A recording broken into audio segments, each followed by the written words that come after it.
Salut tout le monde, j'espère que vous allez bien. Je vous fais la vidéo du WOD de demain, le WOD de vendredi, du coup dernier WOD de la semaine en solo. Je l'ai marqué au tableau, la prochaine fois je marquerai plus gros parce que je vois qu'en fait on voit pas trop bien sur la vidéo. Dorénavant il y a certains WOD que je ferai à la salle puisque comme on vous l'a dit on est là pour faire les travaux, quelques petites choses, nettoyage du matériel, etc. Donc voilà, je me lance pour le WOD du jour. Mobilité générale, comme d'habitude, on regarde la petite vidéo de Guigui, c'est une mobilité générale full body. Ça fait pas de mal, ça fait de mal à personne, donc faites-le, c'est intéressant avant le WOD. On insiste aujourd'hui sur la partie ouverture de la cage thoracique, épaules, d'accord, pour la prise en overhead, puisque même si le warm-up est long et va vous échauffer bien correctement la chaîne scapulaire, les épaules et la cage thoracique et la position de squat, en tout cas d'overhead squat, il faut quand même que vous soyez préparés, je vous expliquerai pourquoi tout à l'heure. Mobilité générale, d'accord? On fait ça mobilité générale. Après on attaque un warm-up, il y a 10 rounds. Et attention, là je vous invite à marquer ça sur un petit bout de papier pour être sûr de vous en rappeler. Il y a beaucoup de mouvements pour le warm-up, d'accord? Donc quand vous aurez fait ça, ça fait un round, il faut en faire 10. Premier mouvement, deadlift en snatch grip. Vous prendrez votre manche à balai, tout se fera au manche à balai pour la partie warm-up, d'accord? C'est pas lourd, mais comme il y a beaucoup de reps, on se concentrera déjà sur la technique, à faire les mouvements propres comme d'habitude et beaucoup de reps, quoi qu'il en soit, ça va vous échauffer, d'accord? Donc une prise d'arraché, idéalement on met le hook grip, hein, d'accord? Si vous avez perdu l'habitude, ça vous réapprendra un petit peu à le faire. Donc on verrouille bien son pouce. Et là, ici, on a dit deadlift en snatch grip, donc les pieds pas trop écartés. Et on va venir descendre et se redresser à tout moment, les bras restent tendus, votre dos reste droit. Le bâton longe mon corps, la trajectoire reste verticale quand même, d'accord? Ça frôle mes tibias, mes cuisses.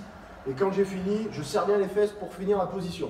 Donc ça, premier mouvement, toujours en snatch grip, on lâche pas son bâton, on va faire du hang pull. Donc là, cette fois-ci, on écarte un petit peu les pieds si on veut. On descend en hang et on va faire tirage. 1, 2, 3, 4, 5. Ok, troisième mouvement, muscle snatch. Donc on repart du sol cette fois-ci. D'accord, là pour la partie snatch, on alterne entre départ du sol et hang. Ok, donc là on retourne au sol et on va faire un muscle snatch. Là, tout tendu, d'accord, aucune flexion sous la barre.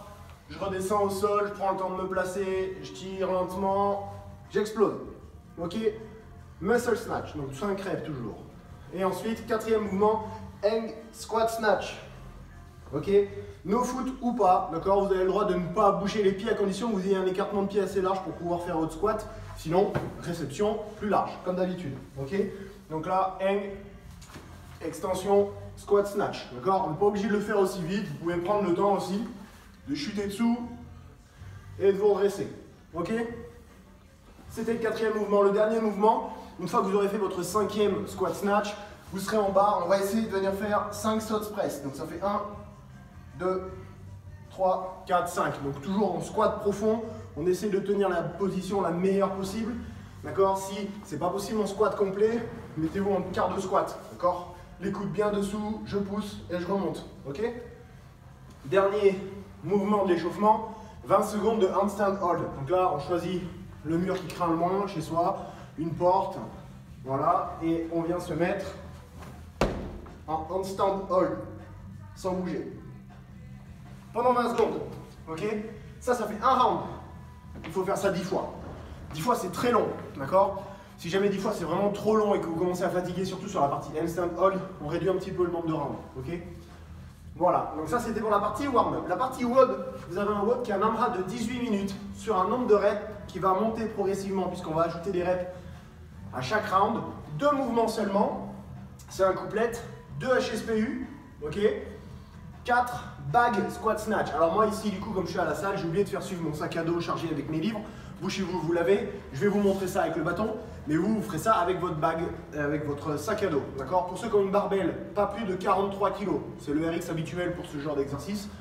Ne mettez pas 50, faites pas les Américains, je parle pour les hommes en tout cas, les filles 29 kg, 30 kg maxi, puisque le but c'est quand même d'enchaîner les reps, et puis au bout d'un moment ça va faire vraiment beaucoup de reps par contre. 2 HSPU, d'accord? On se met contre le mur, HSPU je descends, je remonte, pas besoin de vous remontrer, ok?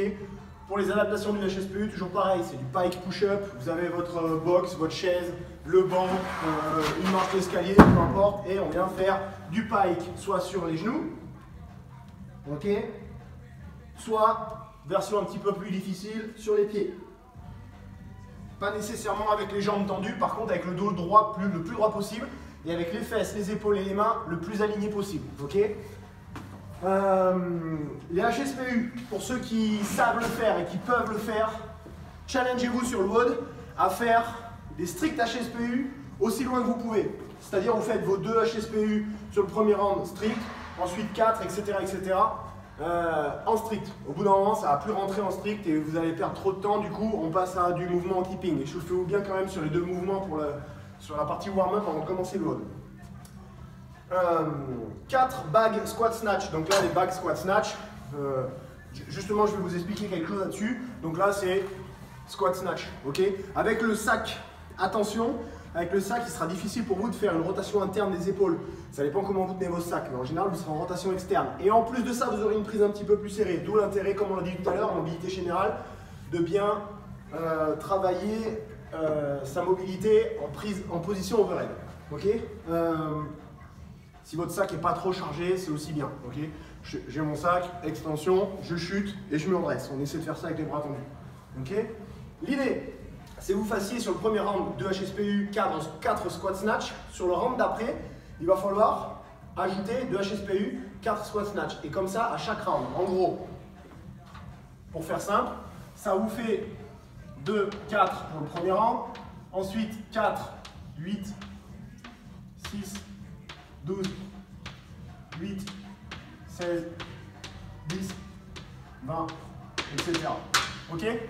Vous ajoutez 2 HSPU, 4 squat snatch à chaque round, tout simplement. D'accord? Même chose, pour ceux qui ne sont pas assez lucides sur ce genre de WOD et qui n'arrivent pas à tenir le compte et à savoir où ils en sont, marquez-vous ça quelque part et à chaque fois, je barre avec mon doigt. Ok? Ça, c'est faisable.